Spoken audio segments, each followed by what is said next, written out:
promise you, whoever cares the most, I care at least as much as them. I know what I got, because I lost it all. I gotta tell you something, and I don't talk about it often. Have you ever worked all your life for something and have it not work out? That happened to me. It was tough. Think about it. I was gone for 12 years.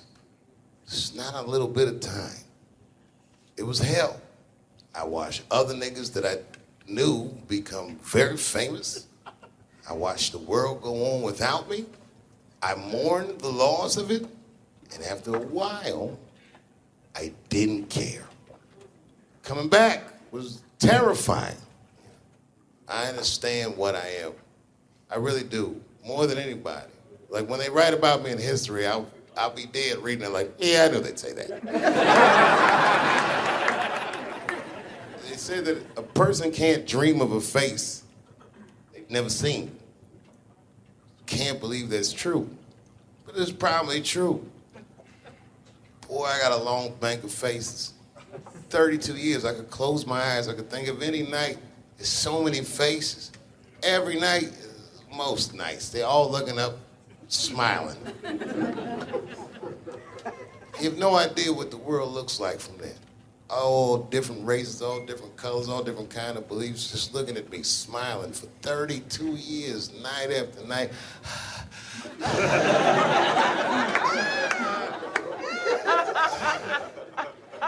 No comedian take that for granted. I swear to God, this might be the noblest of professions. Robin Williams had a bar that I loved. He said, comedy is the only job you can have where you can use everything you know. And that's true. You can use more than you know. You can use what you think. Use it. Don't be afraid. Don't let these bitch-ass niggas button your lip. Say it anyway.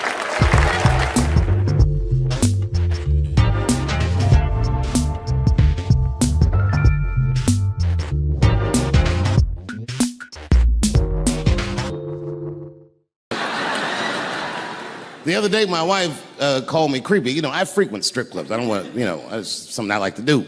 And my wife said I was creepy because I go to strip clubs by myself. Is that creepy? I think that's better than going with the fellas. That's creepy to me. Hey, y'all, let's all go to the strip club and get our dicks hard together as a group of friends. Drive home in a quiet car and not talk about any of the things we've seen or done. No, nigga, I go by myself.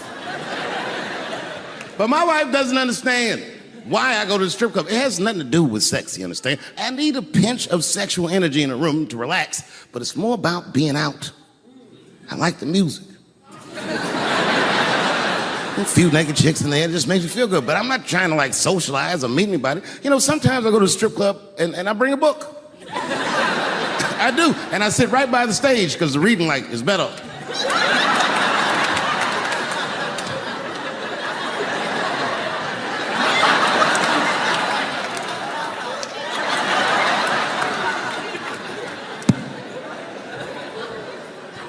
One time I went to a strip club, and this is weird. I don't know why. The stripper, for some reason, told me her real name. I know, so I left. She didn't understand. She was like, where are you going? I was like, good night, Deborah. You know what I said? That's all I said. First of all, I'll tell you right now what I said. And I will tell you that this was not a joke. It's a true story. And I just happened to tell it. All right, what happened was I went to a gallery party, all right? I don't know who in here has ever been rich before, but these are very nice parties. Wine and cheese and baller conversation. And there was a few eccentric types, one of which was a very wealthy man that happened to be wearing a dress. I don't know what you call him, man. This is a tranny or a drag queen, perhaps. Whatever it was definitely a man. And this man was definitely on drugs. I don't know what kind of drugs he's on, but I knew he had too much. He didn't look good. It's like this, he's like, he looked sick. And all his friends were standing around him, concerned, trying to revive him. I don't know whether it looked like some kind of gay CPR. There was fanning and shit.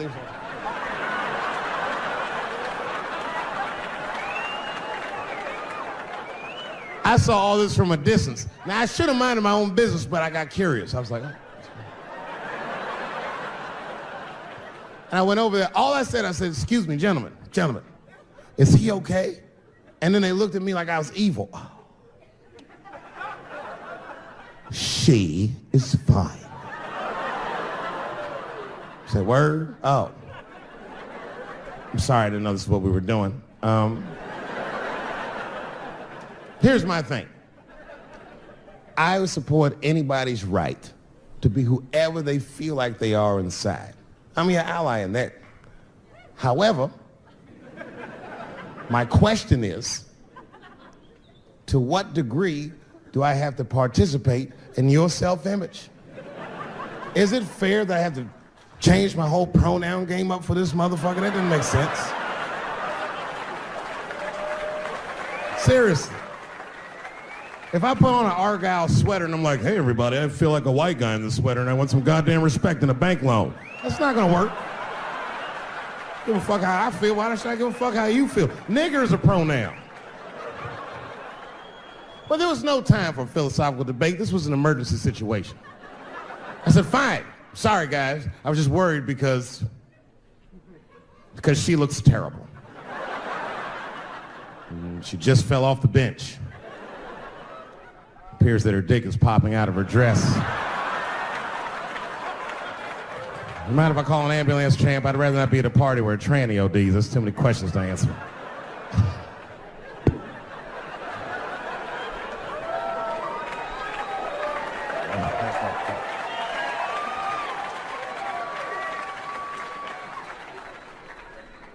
Okay, I've been through this before. I had a friend from high school. Now, in high school, this guy was a thug, right? He was a fucking dope boy. He did it all. He's a wild dude. People used to be very scared of him. And then after high school, word on the street was he'd come out the closet. I personally didn't believe it.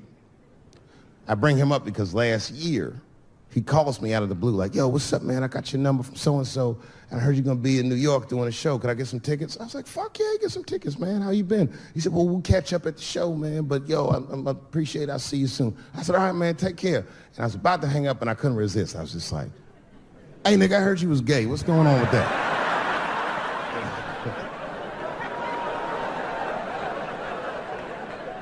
And I wish I didn't ask, because he sounded like he was dying to talk about that shit.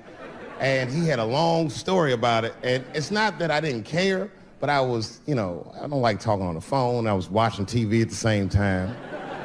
So I just wasn't really paying attention like I should. But I was trying to sound supportive, but I didn't really know what to say. So I was just like mumbling shit throughout this conversation. I was just like, nigga, you gay, man. You just gay. Like,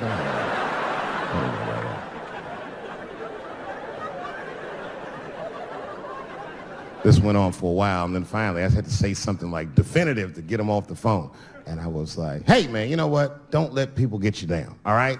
And the next time someone tries to make you feel bad about yourself, just remember, everybody fucks funny to somebody.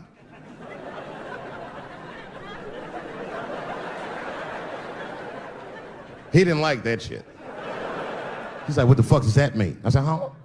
He said, you saying I fuck funny, motherfucker? I said, no, that's not what I'm saying. I'm saying everybody's different. He said, you ain't say different, nigga. You say it funny. What's so fucking funny about the way I fuck? And I said, hey, man, I fuck feet. He said, what? Oh, this is not a joke, ladies and gentlemen. I get women to squeeze their feet together like this, and I fuck them right in that little space in their feet. But you can't build a community behind that shit. There's no flag for us. That shit made him laugh. And the next day, after the show, I saw him backstage. He was like, yo, what's up, man? I'm like, oh, shit, what's going on? And he had his buddy with him. He goes, Dave, I want you to meet Manuel. Manuel's my fiance. We're in New York getting married because it's legal here. I said, well, congratulations, fellas. And Manuel was like, gracias. And he went to go get some drinks. And then my buddy looked at me, he was like, so Dave, what do you think? And I started mumbling again. You gay, nigga, you just gay. He said, yeah, I'm a little nervous about getting married, man. It's a big step. I said, yeah, it is. It's a big step. He said, well, you've been married for a while. you got any advice for us? No, I'm married to a woman. Sorry about that. And they corrected me. He said, no, you married the person that you love. So it's essentially the same. I said, you know, man, the problem with that statement is that it makes the assumption that I love her. But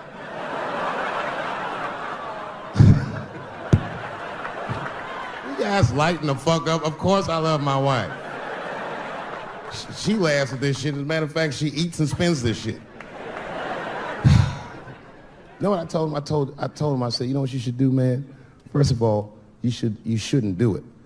I'm talking about being legally married. It's not that you're gay as much as just legal marriage is a fucking diabolical leverage game in the United States. I'm just being honest. Devoid of religious significance or the idea of love, marriage is nothing but an awful contract that you shouldn't sign. I'm just being real. Because you start out loving each other, and then like 2 years later, you're just building a case against one another for a hypothetical court date that may or may not ever happen. You throw being gay on top of that, that shit is explosive. Like it's that Ray Rice shit. Okay, right after Ray Rice went through all that shit, I was at a party and I met this kid, Michael Samms. You know Michael Samms? Very nice guy. He's the first openly gay NFL player. And Mike's a very nice guy, very brave guy. But when I met him, I couldn't help but thinking, now what's gonna happen when Michael Samms beats his wife up in the elevator? Is that domestic violence or is that just two niggas working shit out in the elevator? You know what I mean?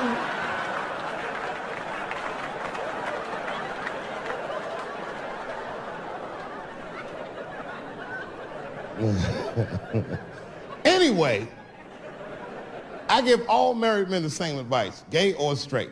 Get a dog. This dog will love you all the time, but she's not going to. It's real talk. I didn't even know about dogs, and my kids got the dog.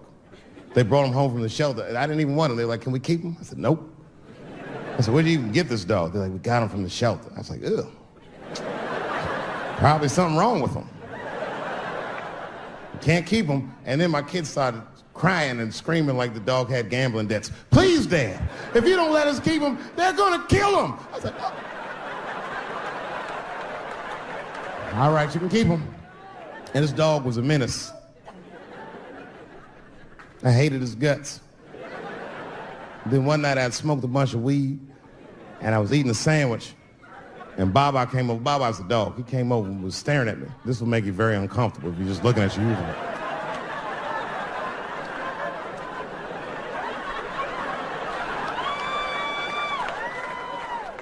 I had to give him a piece of my sandwich so he'd go away. And that's how we became friends. Now, if you see me walking down the street with Baba, I ain't got no leash or nothing. He walks right next to me. If I stop, he'll stop. And if I go, he'll go. And all my friends are like, yo, Dave, that shit is dope. How you train Baba to do that shit? I've never trained Baba. Just a messy eater. If I drop food and Baba's not around, all I gotta do is call him. Baba! He's a black dude's dog, so he doesn't come right away. He peeks first to see what's going on.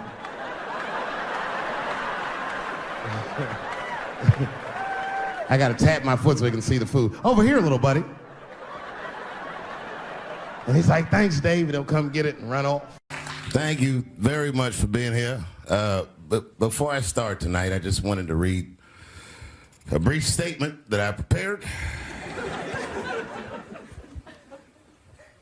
I denounce anti-Semitism in all its forms. And I stand with my friends in the Jewish community. And that, Kanye, is how you buy yourself some time.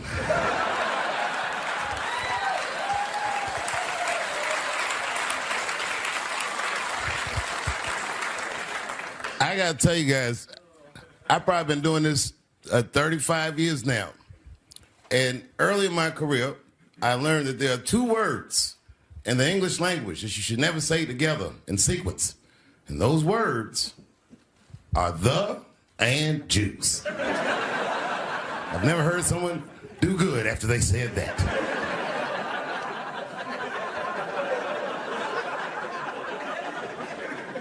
Kanye's gotten into some scrapes before. Normally when he's in trouble, I pull up immediately. But this time I was like, you know what? Let me see what's gonna happen first. Let's see. Just want to see where this is all going. I can't even remember how it started. Vaguely, I remember it started with a tweet, strange tweet. It was like, I'm feeling a little sleepy. I'm gonna get me some rest, but when I wake up, I'm gonna go DEFCON 3 on the Jews. And then he just went to bed. I was up all night worried. What is he gonna do to the Jews?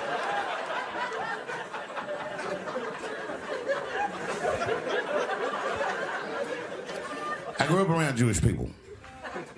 I have a lot of Jewish friends, so I'm not freaked out by your culture. I know a little bit about it just from hanging around. I'd be like, yo, let's go out at school tomorrow. They'd be like, we can't go out. It's Shana Na tomorrow. I'd be like, where?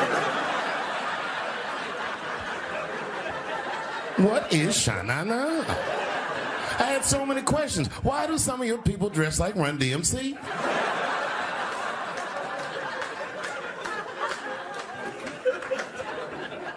When Kanye woke up from that nap, he went right to work. A year ago, I'd seen him on a podcast called Drink Champs, a great show, and it was an amazing appearance. Noriega and them were there, the rappers that I love, and they all had their gold chains and stuff on. And Kanye said, only millionaires wear chains. They said, what? He said, I'm a billionaire.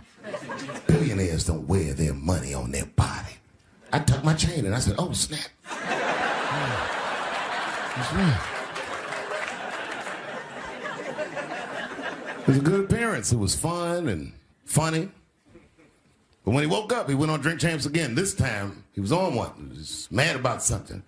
He said, I can say anti-Semitic things, and Adidas can't drop me. Now what? Adidas dropped that nigga immediately.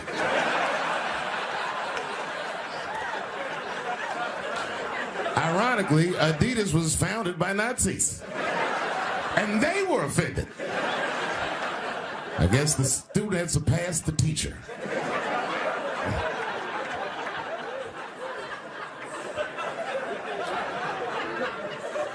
It's a big deal. He had broken the show business rules. There's just a rule. You know, the rules of perception. If they're black, then it's a gang. If they're Italian, it's a mob. But if they're Jewish, it's a coincidence, and you should never speak about it.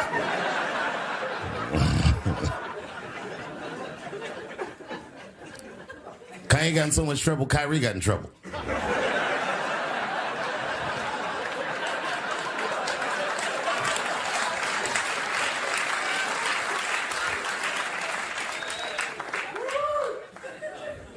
Kyrie Irving posted a link to a movie that he had seen on Amazon. No caption on the post or nothing like that. But apparently this movie had some, I don't know, anti-Semitic tropes or something. And it was some weird title like From Hebrew to Negro or something. And the NBA told me he should apologize, and he was slow to apologize. And then the list of demands to get back in their good graces got longer and longer, and this is where, you know, I draw the line. I know the Jewish people have been through terrible things all over the world, but you can't blame that on black Americans. You just can't. You know what I mean? Thanks to the one person that said that. A fair punishment would be he should just post a link to Schindler's List and y'all write your own captions.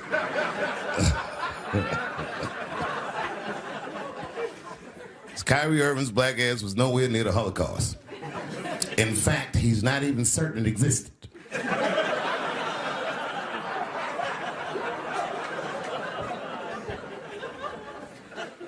I saw one news pundit screaming about Kanye. She said, mental health is no excuse for that type of language.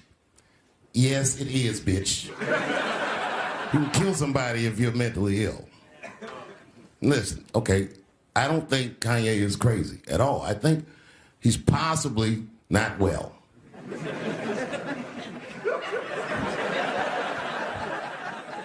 Well, I've been to Hollywood. I don't want y'all to get mad at me. I'm just telling you, I've been to Hollywood. This was just what I saw.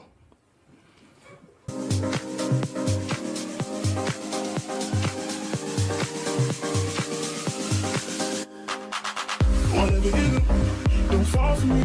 Don't put your trust in me. Don't even lie for me. I want you, honey. I don't get you. It's a lot of juice. Like a lot.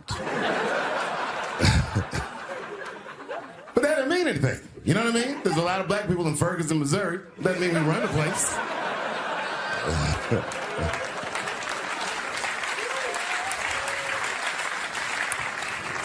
I could see if you had some kind of issue, you know what I mean? You might go out to Hollywood and your mind might start connecting some kind of lines, and you could maybe adopt the delusion that the Jews run show business. It's not a crazy thing to think, but it's a crazy thing to say out loud in a climate like this.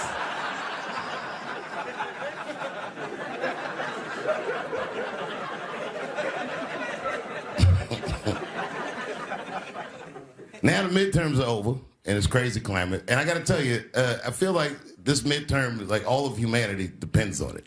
And it's an ominous sign. The most ominous sign of the midterms, I believe, would be Herschel Walker, who I don't want to speak badly of because he's black. But I have to admit, he's observably stupid.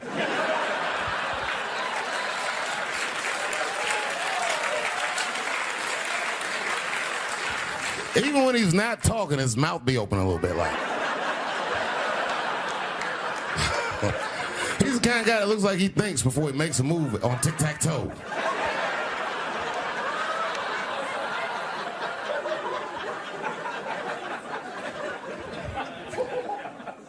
And I'm watching the news now, they're declaring the end of the Trump era. Now, okay, I can see how in New York you might believe this is the end of his era. I'm just being honest with you. I live in Ohio amongst the poor whites.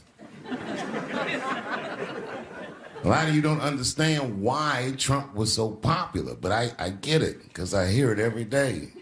He's very loved. And the reason he's loved is because people in Ohio have never seen somebody like him. He's what I call an honest liar. Well, I'm not joking right now. He's an honest liar. That first debate, I'd never seen anything like it. I've never seen a white male billionaire screaming at the top of his lungs, "This whole system is rigged," he said. And across the stage was a white woman, Hillary Clinton and Barack Obama, sitting over there looking at him like, "No, it's not." I said, "Now, wait a minute, bro. It's what he said." And the moderator said, "Well, Mr. Trump, if in fact the system is rigged, as you suggest, what would be your evidence?" You remember what he said, bro? He said, "I know the system is rigged because I use it." I said, "God damn."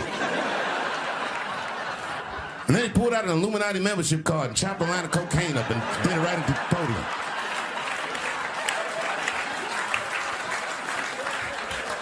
No one had ever heard someone say something that true. And then Hillary Clinton tried to punch him in the taxes. She said, "This man doesn't pay his taxes." He shot right back. "That makes me smart."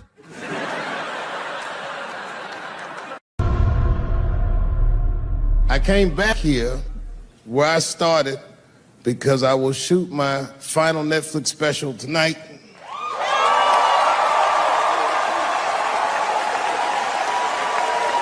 That's right. And after this shit, it's time to make America wait again. I've done too well. You know, if you black in show business and do too well, it's scary, nigga. Like, you gotta get the fuck out of the casino while the getting's good, while you're still winning. If you don't walk away from the table, that's how niggas get Kevin Harted. You already know. That's my man. I'm just saying, if he got a sex tape out, well, it's just a matter of time for me.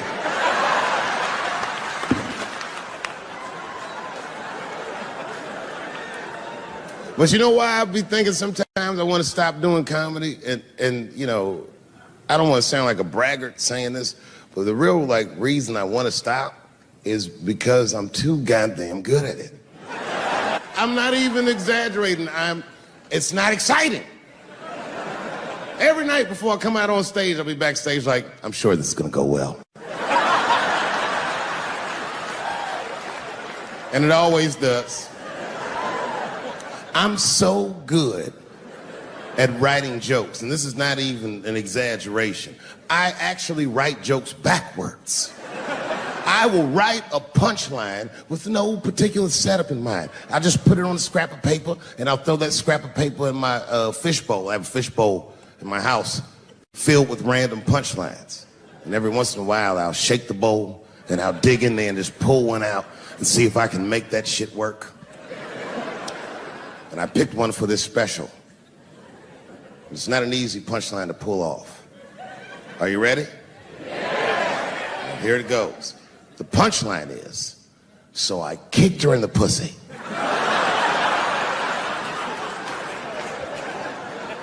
I haven't finished the joke yet. I just know whatever happens in the beginning of the joke, at the end of the joke, for some reason, I'm gonna kick somebody in the pussy. And it's going to be hilarious. And you know what's weird? I've always remember a time when I wasn't.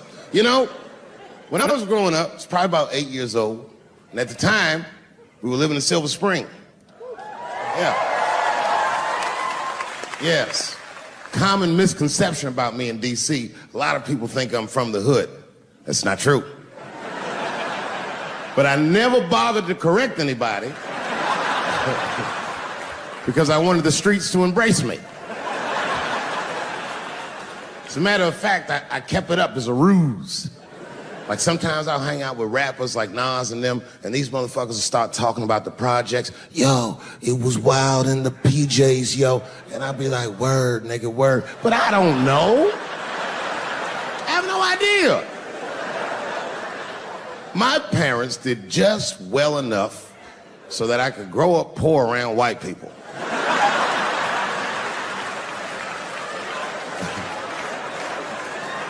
And to be honest, when Nas and them talk about the projects, nigga, I used to get jealous because it sounded fun. Everybody in the projects was poor, and that's fair. But if you were poor in Silver Spring, nigga, it felt like it was only happening to you. I know the pain of that first sleepover at a white friend's house. And you come back home on Sunday and just look at your parents like, y'all need to step your game up. Everything at Timmy's house works. Remember the first time you saw that? In a cold winter, and you'd be at a white friend's house and see the motherfuckers in their living room without their coats on?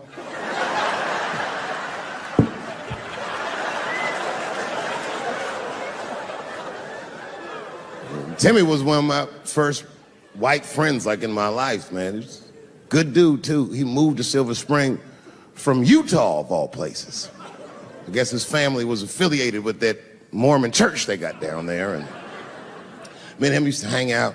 And one day I was at his house, we were just hanging out, and Timmy says, Dave, why don't you stay for dinner tonight? I said, oh, man, I'd love to, but I can't. If I'm not home before dark, my mother will kill me. That was a lie. My mother had several jobs. I hadn't seen her in like 3 or 4 days. At that point in my life, it was my experience that white dinner wasn't delicious.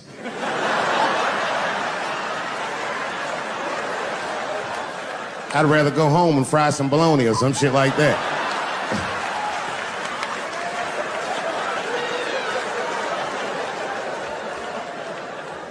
But then old Timmy threw me a curveball I wasn't expecting. He said, oh, it's too bad you can't stay, Dave, because Mom made stovetop stuffing. I said, what the fuck, stovetop? Well, hold on, nigga, let me make some phone calls real quick. I had seen that commercial so many times, I had dreamt of getting my hands on some of that stovetop stuffing. And finally, I met a motherfucker that actually had a box of stovetop in the house. I couldn't miss this opportunity, so I pretended to call my mother. And then I came back and I said, Timmy, you're not gonna believe this great news. Mom said I can stay. And he said, fantastic. He said, why don't you come with me and we'll help set the table and then we can say the blessing. I had no interest in setting this motherfucker's table or saying these crazy ass Mormon prayers. I just wanted that goddamn stuffing. My hands first. My plan was simple. Wash my hands slowly, and by the time I'm done, the table will be set, the blessing will be said, and all that there will be left to do is eat. Went to the bathroom. I washed my hands very slowly. I must have been in there for about 10 minutes. And suddenly, one of his mothers came to the door.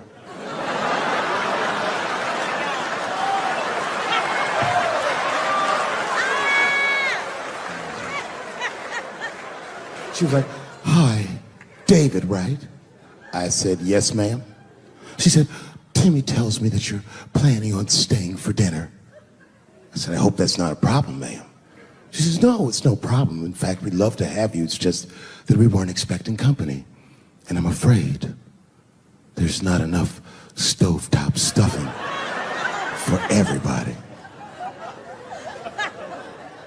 So I kicked her in the pussy. Bam! Ladies and gentlemen, I told you I'm dope, nigga. I told you what I was gonna say and you still didn't see it coming. And that's why I make the big bucks.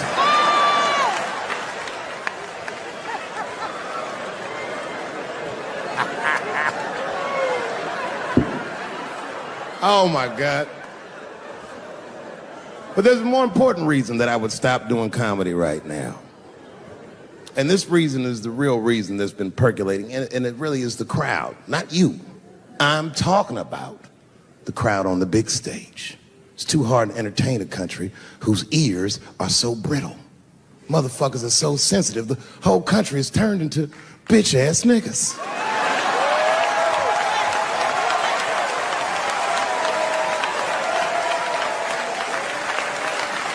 Everything you say upsets somebody.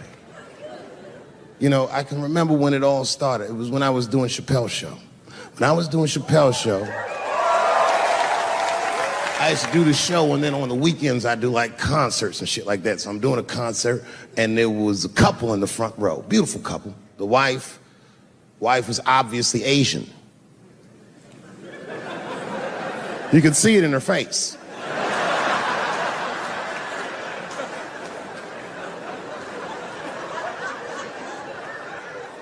The husband, this motherfucker was mysterious, to say the least. Couldn't quite pinpoint where he was from. Caramel-colored fella, very nice hair, but he could have been from anywhere. Bangladesh, Mexico. I can't guess with a nigga like this. All I knew for sure about this guy is that his wife was a bitch. I could see that in her face, too. No, he was laughing and having a good time, and she was scowling at me at a goddamn comedy show. I couldn't figure it out. And then I realized at some point that she was pregnant, and I was smoking on stage. I said, oh my God, that's probably why she's mad. So I started to put my cigarette out, but then she hit me with one of them fake non-smoker calls.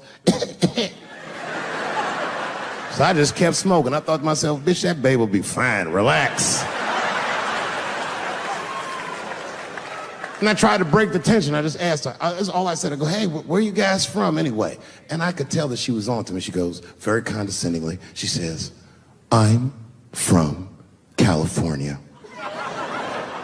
If you're asking my ethnicity, I am Chinese. He was like, I'm Mexican, bro.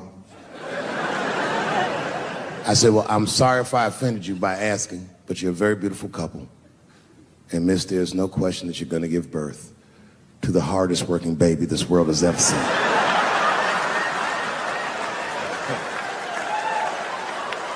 That's not a bad joke.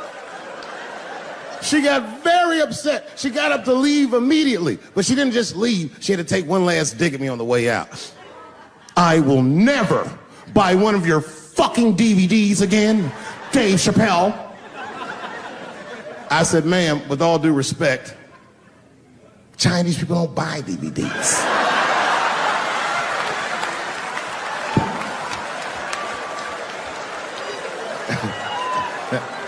And the crowd went crazy. We were all laughing, having a good time. I didn't even think anything of it.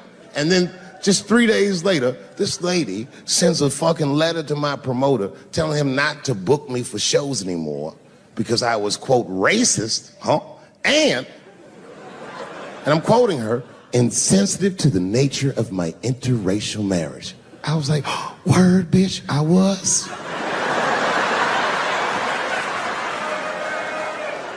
If she would know that I myself am in an interracial marriage.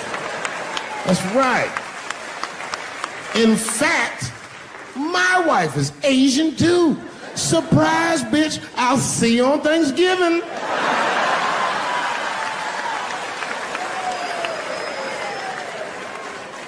But my wife's not Chinese. She's Filipino. That's right. And our kids are Puerto Rican somehow, so there you go. I don't give a fuck about interracial marriage. In fact, you know what? My mother is half white. A lot of people don't know that. Well, all right, you were a little too excited, but okay. A lot of people don't believe me when I say that, but it's true. You can't tell looking at me, but if I grew my hair out, you would think you was at a fucking Cat Williams concert. My shit is beautiful. But motherfuckers are just taking it too far. I don't know why or how everybody got this goddamn sensitive. You know who hates me the most? The transgender community.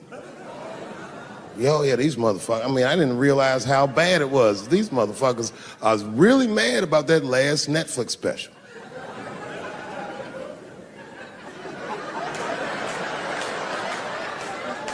It's tough, man. I don't know what to do about it because I like them. I always have. Never had a problem with them. You know, just fucking around. As a matter of fact, I think I make fun of everybody. And I mean, as a group of people, they have to admit, it's kind of fucking hilarious, man. I'm sorry, bro. It's like, I've never seen somebody in such a hilarious predicament not have a sense of humor about it. They're born feeling like there's something other than they're born as, and that's kind of funny, you know? I mean, it's funny if it's not happening to you. It's like that white black bitch that's in the news all the time. Rachel Dolezal. She's a white woman, but then she dressed up like a nigga and shot her way up to the very top of blackness. And I always wanted to meet her just so I could understand. I just wanted to like have dinner with her so I could just look in her eyes and call her a nigger to her face. The fuck is that bitch talking about? I identify black. That is trans talk, lady. Stop biting. Stop biting. There's a big difference between her and a trans. The difference between her and a trans is I believe transgenders. I don't understand them either, but I know they mean what they say. Them niggas cut their dicks off. That's all the proof I need. I've never seen somebody just throw their dick away. Don't need it.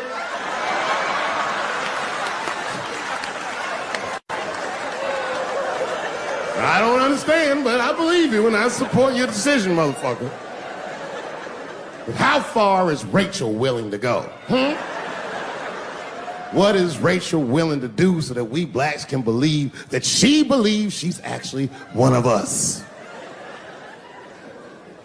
Bitch, are you willing to put a lien on your house? Invest in a mixtape that probably won't work out?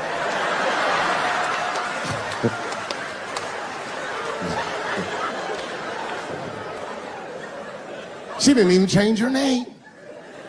Didn't even change her name. Her name is Rachel. I can't believe in that name. If you want my support, you're gonna have to change your name to the blackest shit I've ever heard. Bitch, you're gonna have to change your name to Draymond Green. I don't know a blacker name than that. That shit is black on paper. If you type Draymond Green into Airbnb, that shit will log off automatically.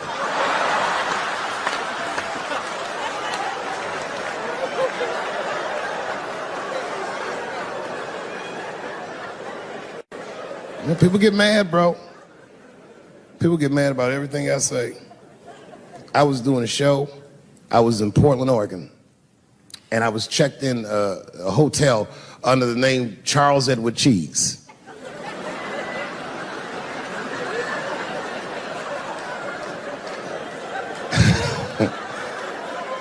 I came back, and there was a note. It was like a letter on my desk. It was addressed to Mr. Cheese. So obviously, I'm going to assume that whoever wrote this letter must be an intimate friend of mine. This is not some kind of name that a person would just guess. But then I open the letter, and it turns out I don't know this person at all. It's a fan letter. You know, I'm not even used to the idea that I have fans, but I'm grateful for it.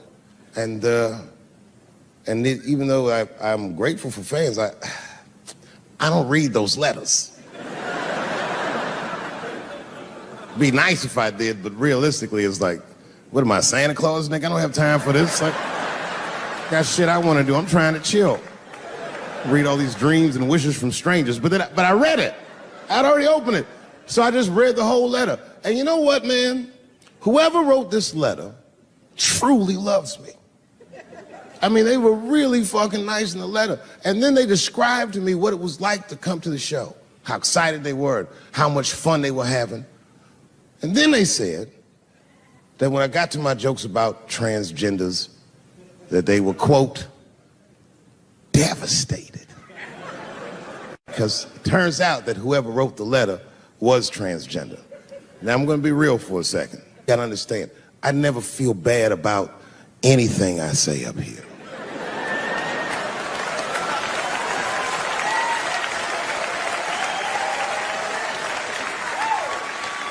And I would never admit this to you if I hadn't locked your phones up. But it was the weirdest thing. Like, when I read this letter, the shit made me feel bad. I didn't feel bad about what I said, you understand? I felt bad that I made somebody else feel bad. To be honest, I don't even know what I said that upset that person. I have so many transgender jokes.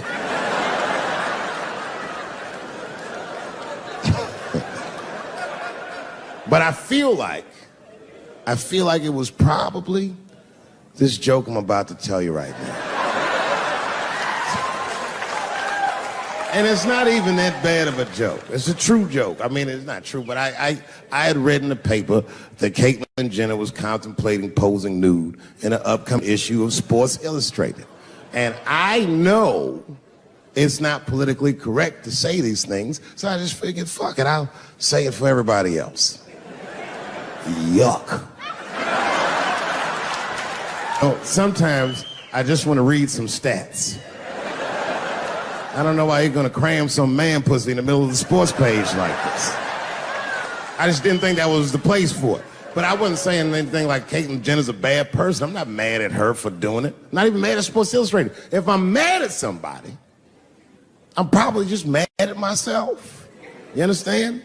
Because deep down, I know that I am not strong enough to not look at those pictures.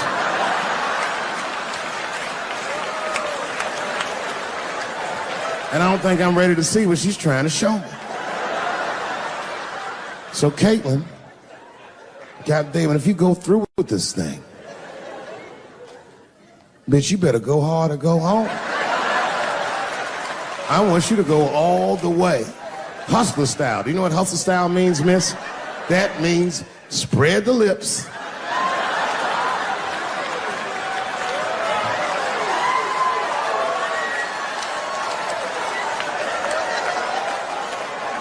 I hope she spreads her lips and there's an itty bitty dick inside. Ah! The show is behind the curtains.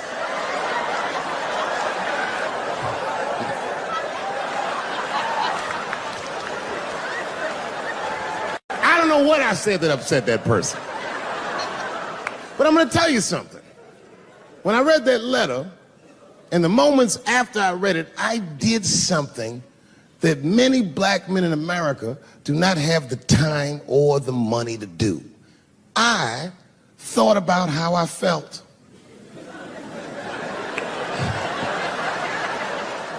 I asked myself a very basic question that I don't think I ever directly contemplated. I said, man, Dave, if you're writing all these jokes, do you have a problem with transgender people? And the answer is absolutely not. The fuck do you guys think I am? I don't understand all the choices that people make. But I do understand that life is hard and that those types of choices do not disqualify you from a life with dignity and happiness and safety in it.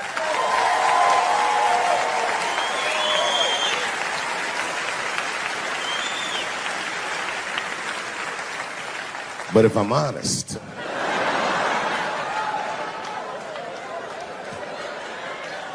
my problem has never been with transgender people. My problem is transgender people. I just feel like these things should not be discussed in front of the blacks. It's fucking insulting, all this talk about how these people feel inside. Since when has America given a fuck how any of us feel inside?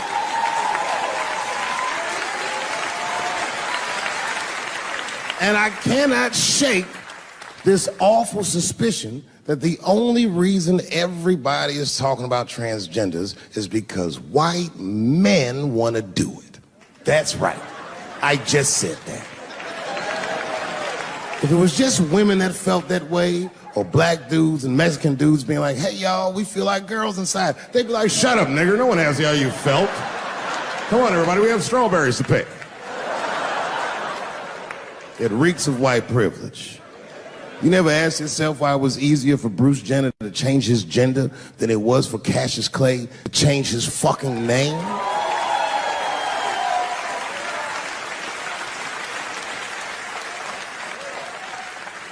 And if I were to be brutally honest, the only reason I ever been mad at the transgender community is because I was at these niggas for 6 songs straight. I had no idea. And then the lights came up and I saw them knuckles. I said, oh no! And everybody was laughing at me. Hi, world star. I said, why didn't you say anything? And then I heard that sultry voice. I didn't say anything, Dave Chappelle, because I was having a wonderful time. And I wasn't sure how you'd feel about it. I said, you knew how I'd feel. And she said, I'm going home. I don't want any trouble from you. I said, home? It's only 2 songs left. I mean, we might as well finish tonight. And we ended up having breakfast together. Oh, grow up. That doesn't make me gay. I just titty fucked her. These titties are as real as any titties in L.A. It's 2 o'clock in the morning. I was just borrowing a little friction from a stranger. Whoops.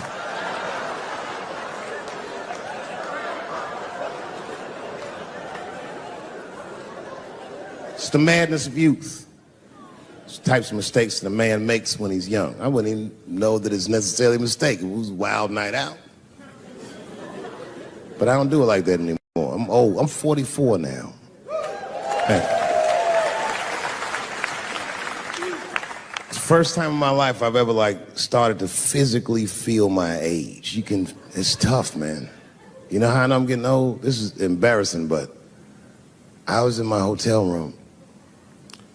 I'm not gonna lie, I was jerking off, and I was really sweating it out. And this is when I knew I was old. I just gave up in the middle, like nothing even happened.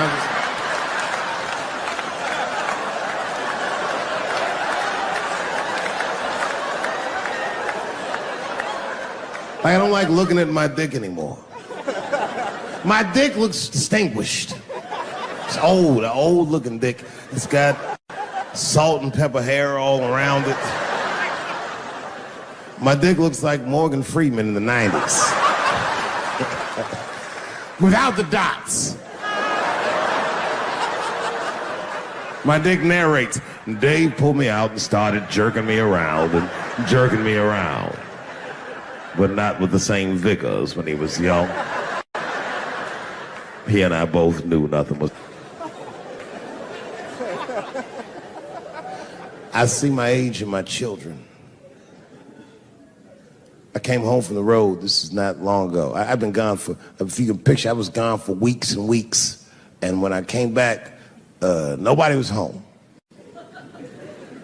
Now, one person in my family thought that maybe I'd like to see them when I got back. Like, they knew when I was coming back, but they just weren't home. And that shit was a wake-up call.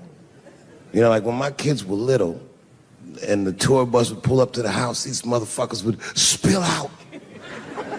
Dad is home, hooray! And they'd hug me and kiss me, and then as the years went on, they'd get less interested. Hey, everybody, look, it's Mr. Promises back from the road.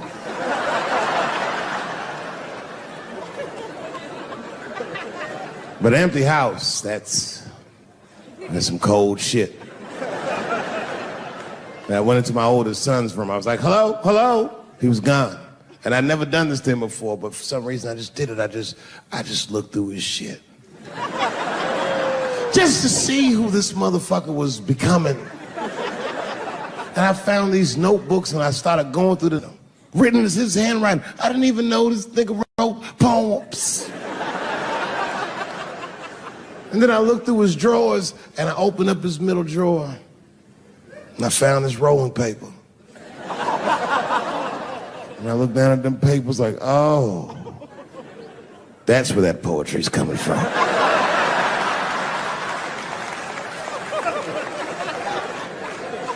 And that shit broke my heart. I mean, I smoked weed, but I mourned my son's innocence. And I cried a little bit. And I took his papers upstairs to my room. Rolled some weed that I'd hid from the family. And I got really high. And then I got paranoid, so I put his papers back how I found them. So he wouldn't know what I was up to. This nigga won't even know that that happened until he sees the special. Yeah, nigga, I found your papers. He's a cold motherfucker. Let me tell you, this kid is only 16 years old. Listen to what he did to me. This motherfucker calls me up in the middle of the night. It was 1 o'clock in the morning. He goes, Dad, don't be mad. I knew something was, what's going on? He said, listen, I'm fine. And don't forget, you told me to do this. I'm at a party, and my designated driver had too much to drink. And me and my friends need you to come pick us up. I said, Jesus Christ, it's 1 o'clock in the morning, nigga. I am shit-faced.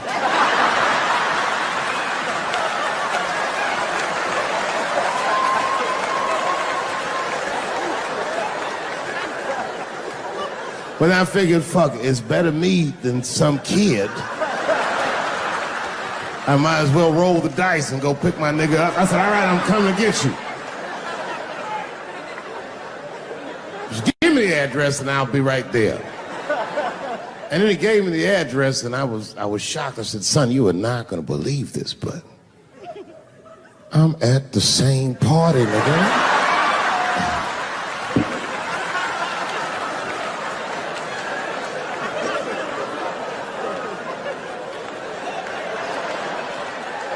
They grow up fast, don't they? Can I ask you a weird question? I want to make you feel uncomfortable. You don't have to answer it, and if it doesn't go well, we'll just edit it out anyway. Is it weird to be the only white people in a row?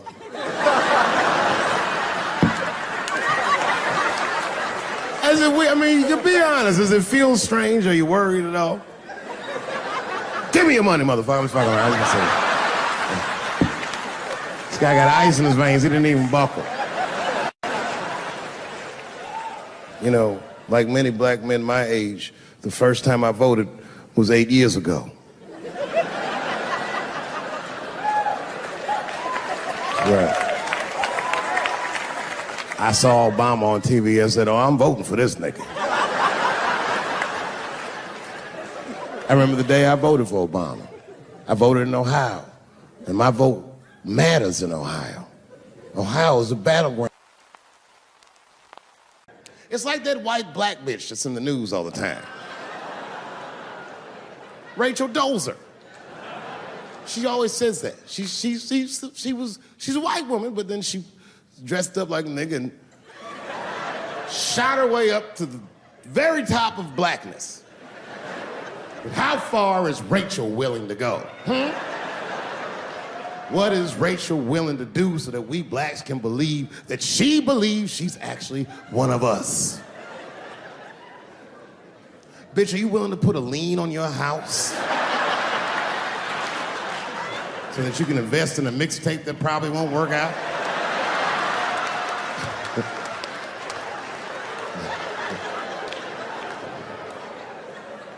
She didn't even change her name. Didn't even change her name. Her name is Rachel. I can't believe in that name. If you want my support, you're gonna have to change your name to the blackest shit I've ever heard. Bitch, you're gonna have to change your name to Draymond Green.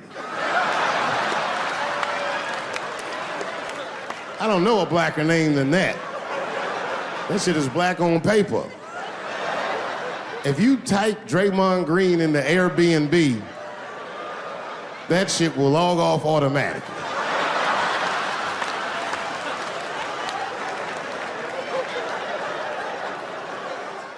I don't deal with jails. Don't deal with jails, and I don't deal with police. My house got robbed in New York. I didn't even call the police. I wanted to, but I couldn't. My crib is too nice. It's not that it's too nice, but it's too nice for me. You know how the police are in New York. Soon as I open the door, they'll be like, oh, he's still here. Open and shut case, Johnson. Apparently, this black guy broke in and hung up pictures of his family everywhere. Never seen anything like it. Don't deal with them, man. I had to bail a friend of mine out of jail one time. You know, that was horrible. I was scared. I had to walk right into the belly of the beast. I tried to look as non-threatening as possible. Hi. I'm here to bail out my buddy. Oh, okay. Well, while you're here, you do fit a description. If you'll walk this way, we can process you. I'd always get us. It's fitting those damn descriptions. Now, I could be bitter and blame all the police, but no. I'll tell you who I blame. It's those sketch artists. They keep drawing the same brother over and over again. Who is this generic man we all look like? I want to know what they say when it's us. You know what I mean? They'd be in that room like, did you get a look? Did you see the guy that tried to rob you? Yes. Yes, I did. He's about 6 feet tall, I'd say. 6 feet tall? Yes. He had his hat on backwards, too. Good. That's good stuff. Hat was on backwards. Yes. He was black? Okay. Big lips, big nose, hanging out. Say no more, sir. I'll draw him from memory. You know, let me get my stencil. I think we can trace this guy and save some time. They get on the radio and calling all cars, calling all cars. Be on the lookout for a black male between 4'7" and 6'8". Between 120 and 380 pounds. He's wearing Nikes. Get this man! Criminals are insane. I don't even know why people do crime. They want to catch you, they're going to catch you. They can. They got forensics. You ever seen forensics? Those guys find clues nobody else thinks about looking for. I mean it. You leave a pubic hair anywhere near a crime scene, they're gonna find that. What the hell is this? Back up!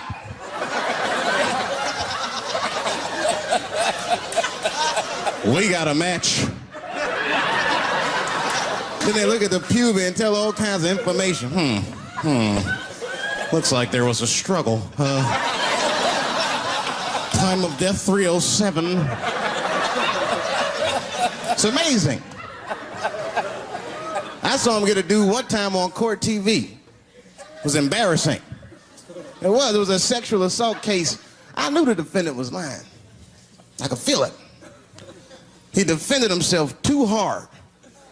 He did. His answers had nothing to do with the questions. They're completely irrelevant. They asked him easy questions. Were you anywhere near the crime scene on the night of the incident? Mother, I told you I worked at Burger King. He was like,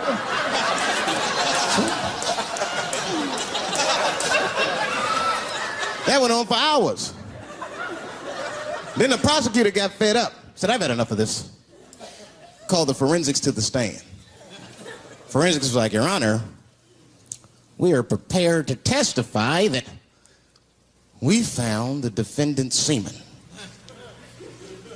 under the stove. I said, God damn. That's worse than fingerprints.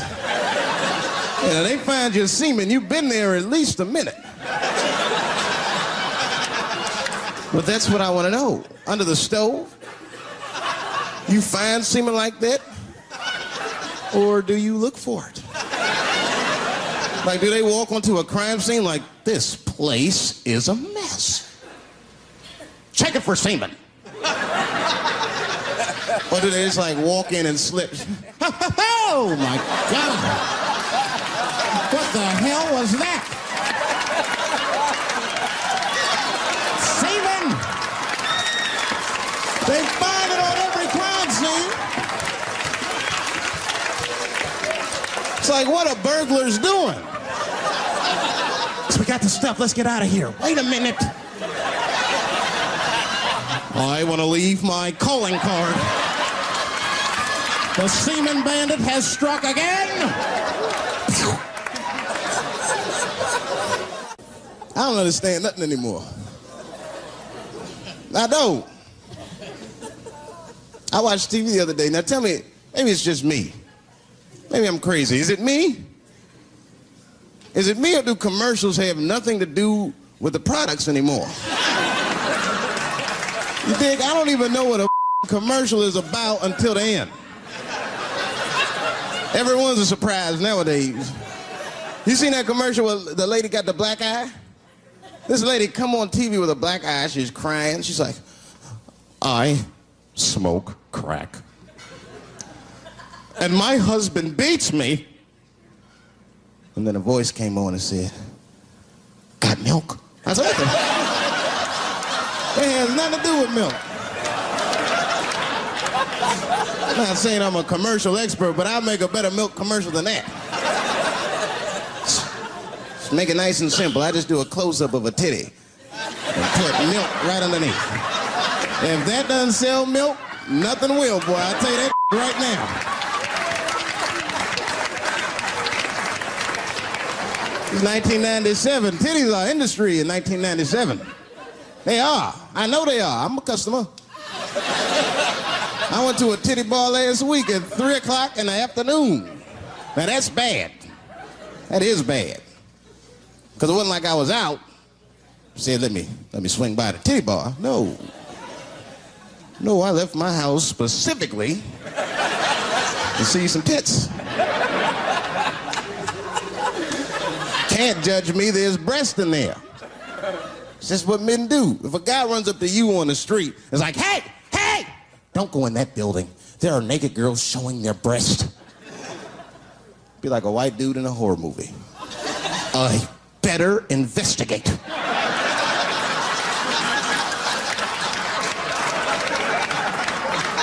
I'm gonna want to see for myself. Titty bar's a weird place. I'm not saying it's a good place to hang out. I go there every once and then. But it's a weird place. They got weird morality. One time I walked into titty bars, all these guys coming in, right? Out of all these dudes, the bouncer picked me out the crowd, started yelling at me. Hey, buddy, sir, you want to take your hat off? Huh? It's disrespectful to the ladies. Yeah, I can shove a 20 up her but I better not have a hat on when I do it. Oh, sorry about that, buddy. Here you go, Bubbles.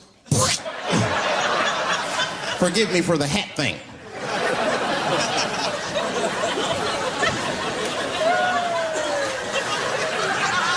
You know why those bars are so popular now? Is because men don't know how to deal with women in reality. So sometimes we gotta take the fantasy road. The reality of the situation is very grim. Women have made a lot of progress in a short period of time, man. It's changed everything. Can't deal in relationships anymore. I broke up with my girl. I'm out of Shawshank. I'm free. I don't want to go back. Couldn't even argue with her. You should be able to argue. If you have an issue in a relationship, you should be able to argue that issue out, right? But see, ladies, you got to stick to the issue. You guys take arguments everywhere just to win them. That's why nothing ever gets done. You be arguing about the dishes, baby. Baby, could you wash your dish at least before you put it in the sink? Premature ejaculator? Damn it.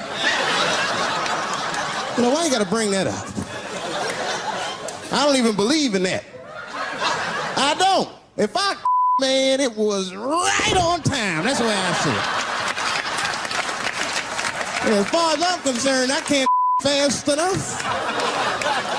You know, I'm sick of being vilified all the time. David, how could you? How could you? I was. What were you trying to do, huh? Well, I beat you. You gotta work on your time, baby. I'm down to a minute 20. Get mad at me because I have different goals and sex. I'm a speed. Just trying to hit my best time. It's like the Olympics. And now for the dismount.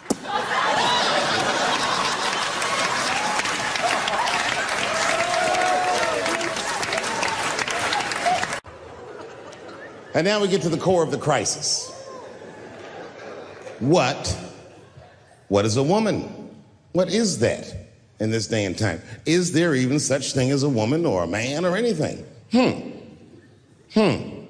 Seems to be a question nowadays. Now listen, women get mad at me. Gay people get mad at me. Lesbians get mad at me. But I'm gonna tell you right now, and this is true. These transgenders, these niggas want me dead.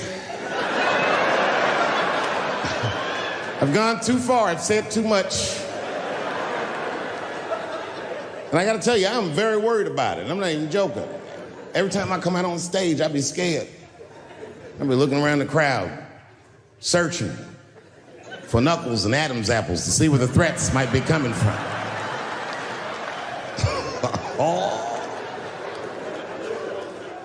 A nigga came up to me on the street the other day. He said, "Careful, Dave, they after you." I said, "What? One they or many theys?"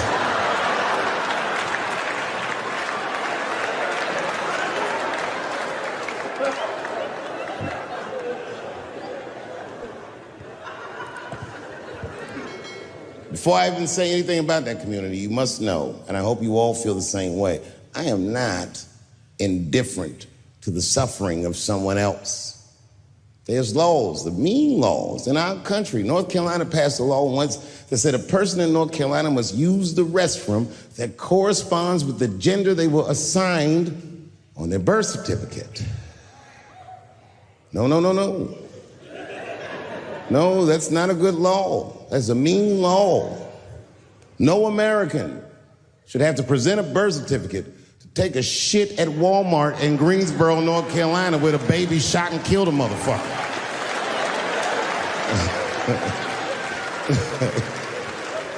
You have to ask yourself, if you're thinking about it, who are these laws designed to protect?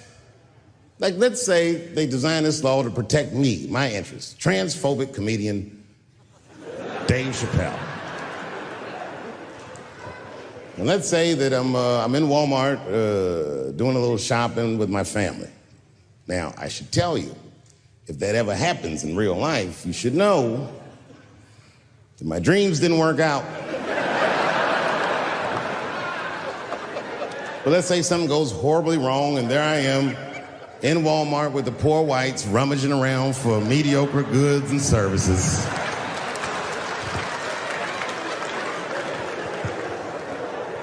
And then I gotta go to the restroom. So I excuse myself from my family. I go to the men's room. Now I'm standing at the urinal taking a leak.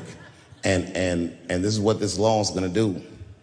And suddenly, a woman walks into the men's room. I'm gonna be like, that's strange. And then she stands shoulder to shoulder with me at the urinal. I'm gonna be like, bitch, what's going on with you? And then she hikes her skirt up and pulls a real live meaty dick out. And what do you think I'm gonna say?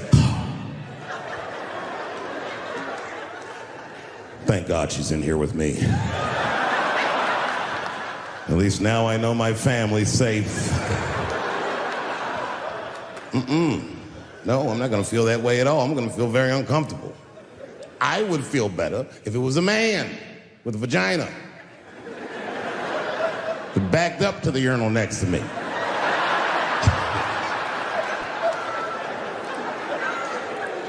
I wouldn't even think about that. I'd just be like, that's funny.